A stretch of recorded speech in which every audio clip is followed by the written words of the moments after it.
Subscribe करें RS study point 10 को, साथ में ही बेल आइकन दबाएं ताकि नोटिफिकेशन मिलती रहे। मैं अजय सर मैं आपको पढ़ा रहा हूं हिंदी की ग्रामर, और इसमें मैं आपको पढ़ाऊंगा रस, जो कि रस मैं आपको सबसे सरल पढ़ाऊंगा। और ऐसे रस आपको किसी के भी यूट्यूब चैनल पर नहीं मिलेंगे। मैं इसको स्टार्ट करता हूं रस को, और इससे पहले क्लास 10th और 12th में जो कि निबंध एप्लीकेशन लेटर हैं वो मैंने पढ़ा दी हैं, वो भी अच्छे तरीक़ा से। तो चलिए यहाँ पर देरी ना करते हुए यहाँ से स्टार्ट करते हैं कि रस किसे कहते हैं। तो किसी काव्य को पढ़ने, सुनने अथवा देखने से हमें जिस आनंद की अनुभूति होती है उसे हम रस कहते हैं। यहाँ चलिए नेक्स्ट क्वेश्चन देखते हैं, रस के कितने अंग होते हैं। तो रस के मुख्यतः 4 अंग होते हैं। उन चारों के नाम हैं, नंबर 1 स्थायी भाव, नंबर 2 विभाव, नंबर 3 अनुभाव, नंबर 4 संचारी भाव।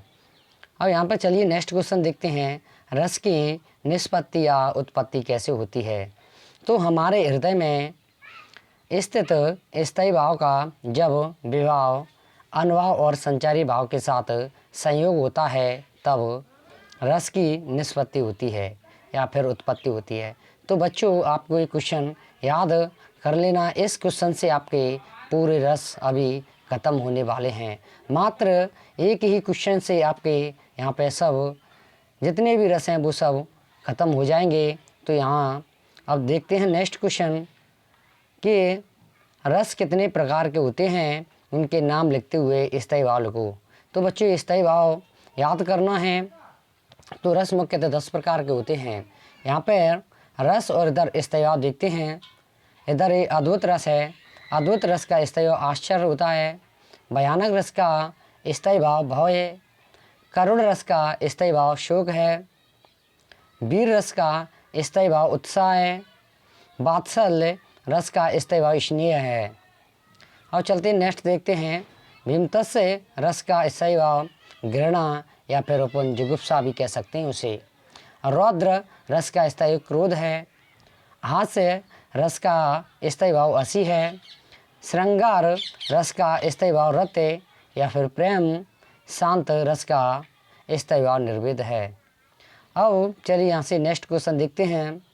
यहाँ से परिभाषाएँ पेपर में पूछ ली जाती हैं कि अद्भुत रस किसे कहते हैं, उदाहरण सहित समझाइए।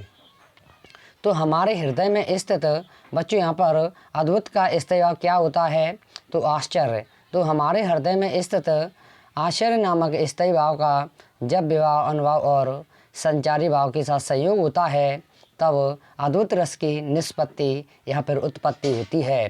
तो बच्चों यहाँ पर जो रस की निष्पत्ति या उत्पत्ति कैसे होती है, यहाँ पे मैंने आपको क्वेश्चन अभी पढ़ाया है। यहाँ चलिए इसे देख लेते हैं, रस की निष्पत्ति या उत्पत्ति कैसे होती है। तो ये ही जितने भी परिभाषाएँ हैं उसमें ये परिभाषा आपको याद करनी पड़ेगी। बस यहाँ पर स्थित है ना, इसके बाद जौन सा भी रस पूछे उसका यहाँ पर स्थायी भाव लगा देना है। तो चलिए यहाँ पर चलते हैं। यहाँ पे अद्भुत रस हुआ है। अब इसका देखते हैं उदाहरण। अद्भुत माने होता है आश्चर्य, तो उदाहरण एक ऐसा देना है जिससे कि आश्चर्य हो। तो यहाँ पे उदाहरण देखते हैं, एक अचंबा देखा रे भाई, ठाड़ो सिंह चरावत गाय, पहले पूत पीछे भई माए, चेला के गुरु लागे पाए। यहाँ पे बच्चों पानी हो गया है, पाए होगा यहाँ पे। तो बच्चों ऐसा कभी हो सकता है, अगर आपसे ऐसा कोई कहता है तो आपको एकदम ऐसा आश्चर्य सा होने लगेगा। तो यहाँ पे चलिए हम नेक्स्ट देखते हैं, भयानक रस किसे कहते हैं। तो बच्चों जितने भी रस हैं इनके उदाहरण मैं आपको सबसे सरल बताऊँगा। ऐसे आपको उदाहरण किसी के भी यूट्यूब चैनल पर आपको नहीं मिलेंगे। यहाँ नेक्स्ट देखते हैं, भयानक रस किसे कहते हैं, उदाहरण सही समझाइए। तो यहाँ पे हमारे हृदय में स्थित अब भयानक रस का स्थायी भाव क्या होता है, भय।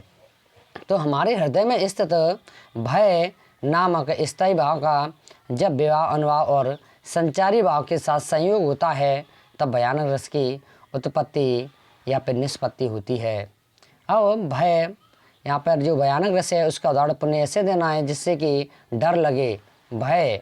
तो यहाँ पे देखते हैं उदाहरण इसका, एक ओर अजगर लके, एक ओर मृग लाए, विकल बटोई बीच ही परयो मूर्छा खाए।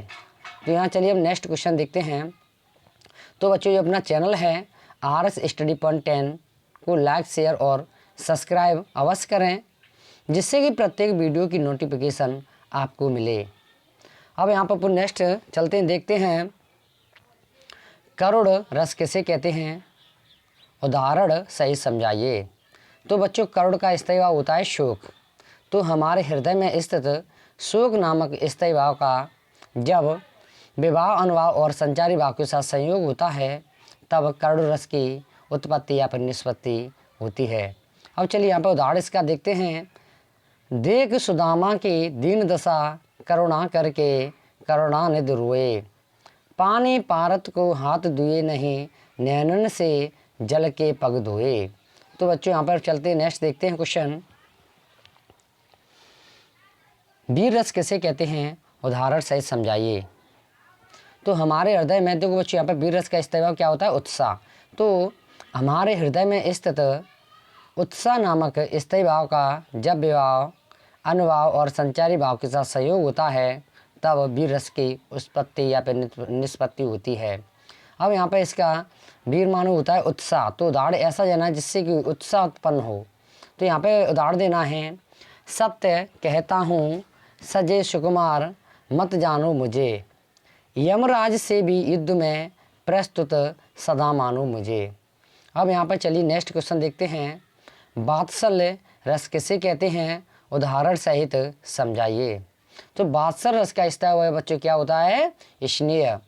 तो यहाँ पर देखते हैं, हमारे हृदय में स्थित स्नेह नामक स्थायी भाव का जब विवाह, अनुभाव और संचारी भाव के साथ संयोग होता है तब वात्सल्य रस की उत्पत्ति या फिर निष्पत्ति होती है।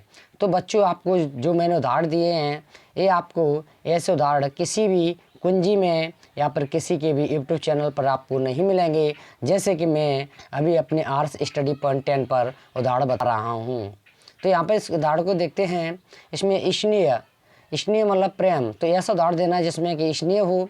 तो यहाँ पर उदाहरण इसका है, मैया मोरे माए नाही माखन खायो, ख्याल परे यह सब सका मिले, मेरे मुख लपटायो। यहाँ पे बच्चों ये इसको संभाल लेना, लपटाया होगा।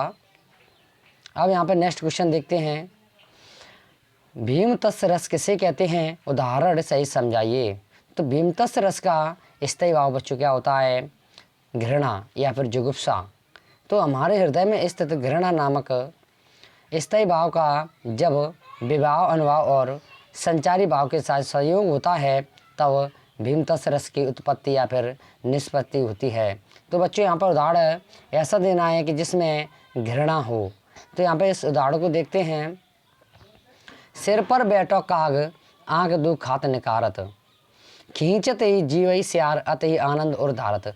तो बच्चों, ऐसा अगर आप देखेंगे तो आपको घिन आएगी या फिर घृणा होगी उससे। तो इसलिए इस घृणा का उदाहरण मैंने ऐसा दिया है आपको। अब यहाँ पर चलिए नेक्स्ट क्वेश्चन देखते हैं। रौद्र रस किसे कहते हैं, उदाहरण सहित समझाइए। रौद्र का स्थायी भाव बच्चों होता है क्रोध। तो हमारे हृदय में स्थित क्रोध नामक स्थायी भाव का जब विवाह, अनुभाव और संचारी भाव के साथ संयोग होता है तब रौद्र रस की उत्पत्ति या फिर निष्पत्ति होती है। तो बच्चों, यहाँ पर उदाहरण कैसा देना है जिसमें कि क्रोध आए। तो अब इसका चले उदाहरण देख लेते हैं इसका। श्री कृष्ण के सुन बचन अर्जुन, क्रोध से जलने लगे, सब शोक अपना भूल कर करतल युगल मलने लगे। संसार दे के अब हमारे शत्रु रण में मृत पड़े, करते हुए यह घोषणा बे हो गए उठकर खड़े। तो बच्चों, इस उदाहरण को आपको याद कर लेना। अब चलिए यहाँ पर नेक्स्ट क्वेश्चन देखते हैं। हास्य रस किसे कहते हैं, उदाहरण सहित समझाइए। तो बच्चों, यहाँ पे हास्य रस का स्थायी भाव होता है हंसी। तो हमारे हृदय में स्थित हंसी नामक स्थायी भाव का जब विवाह, अनुभाव और संचारी भाव के साथ संयोग होता है तब हास्य रस की उत्पत्ति या फिर निष्पत्ति होती है। तो बच्चों, यहाँ पे उदाहरण एक ऐसा देना है जिसमें कि हंसी आए।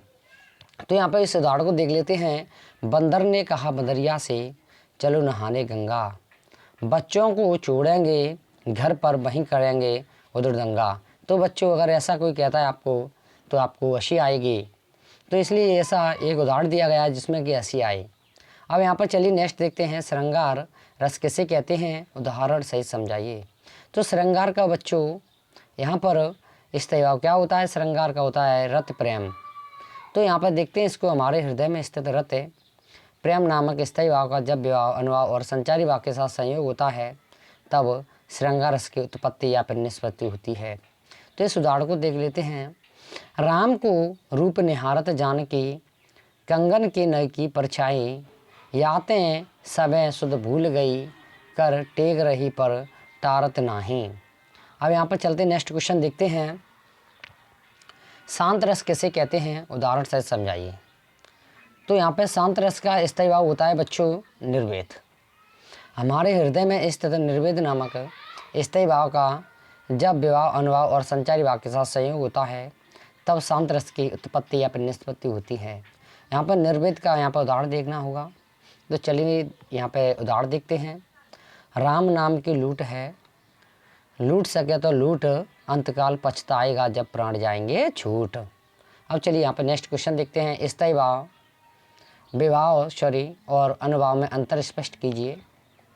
तो यहाँ देखते हैं विवाह अनुभाव में जो अपना विवाह और अनुभाव है, इसमें नंबर 1 देखते हैं, स्थायी भाव का जो कार्ड होता है उसे विवाह कहते हैं। और इसमें अनुभाव में देखते हैं आश्रय की भारी चेष्टाओं को अनुभव कहते हैं। नंबर 2 देखते हैं विवाह के 2 भेद होते हैं और अनुभाव के 4 भेद होते हैं। तो बच्चों इस अंतर को अवश्य याद कर लेना, क्योंकि अंतर जितने भी होते हैं वो पेपर में ज़्यादातर पूछ ली जाती हैं एमपी बोर्ड में।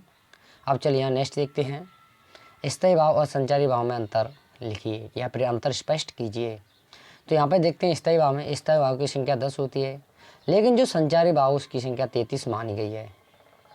स्थायी भाव लंबे समय तक बने रहते हैं, जबकि जो संचारी भाव वो क्षणिक होते हैं, मतलब कुछ ही समय के लिए होते हैं। अब यहाँ पर चलते नेक्स्ट क्वेश्चन देखते हैं, 10वां रस किसे माना गया है। तो बच्चों इसको याद कर लेना, ये ओटी में पूछ लिया जाता है। तो 10वां रस बादशाह रस को माना गया है। तो बच्चों यहाँ पे जो रस थे वो आपके पूरे समाप्त हो गए। और जो अपना आर्ट्स स्टडी पॉइंट 10 चैनल है उसको लाइक शेयर सब्सक्राइब अवश्य करना, और जिससे कि प्रत्येक वीडियो नोटिफिकेशन आपको पहुँचे। और मेरे इस यूट्यूब चैनल को बच्चों सपोर्ट भी करना।